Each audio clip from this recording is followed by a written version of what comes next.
G'day to you all. What I'd like to talk about today is what is a Scott schedule.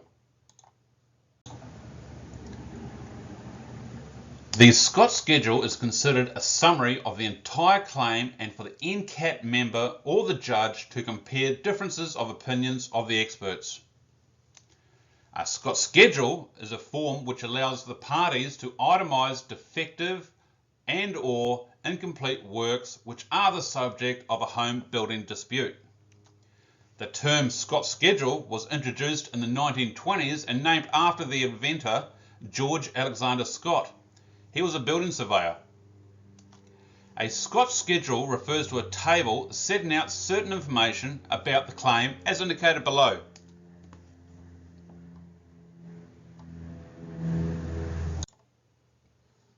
So let's get into the body of this Scott schedule.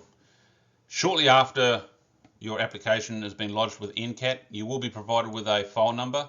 Let me just explain what this file number is. The first numbers are letters are HB, being home building, then the year of the application of the dispute, and then it'll be a unique reference number identifying this claim that you've got. Always use this reference number when making any correspondence with NCAT. That's how your claim is tracked. We'll then insert the applicant's details, be name or company name, and similarly with the respondent's details. The actual body of the Scott schedule is made up of 7 columns. The first 4 columns are to be filled in by the expert, the applicant's expert. We'll then go through and fill in the whole form, starting with the item number of the claim. Now, this has been brought forward from our expert witness report. The expert report, if it was to be looked up, 9.1, it'll have all the detail about this. Now, remember, this is a summary of what the claim is about. The whole claim has been expanded and explored in depth inside our expert witness reports, which may be half a dozen or a dozen pages per item, per defect. We go into a lot of detail about why it's a defect, who's responsible for the defect, how to rectify the defect, what clauses and breaches and all this sort of thing has been alleged. Then we go and fill in the rest of it, which, we then go and fill the contract part in. This sets out what should have been done to comply with the contract.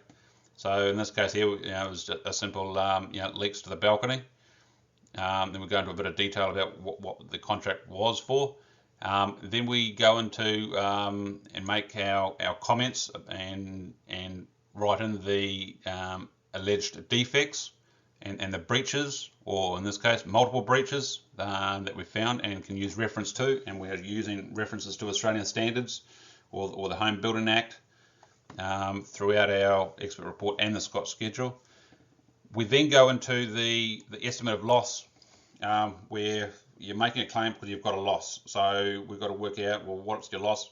Your losses, well, how do we rectify the defect? So we go through and make up a scope of works, and I look at it, how would I rectify this issue? I look at it as just as how would I fix it? So we look at the amount of man hours and labour that would go into fixing each of the items to rectify it. Then we have the respondents column. The respondent has it quite easy. He only has to fill in 2 columns, just these 2 only. And he'll either agree or disagree with the comments that I've previously made over here. And then he'll look at the, whether the estimate is fair and reasonable or not.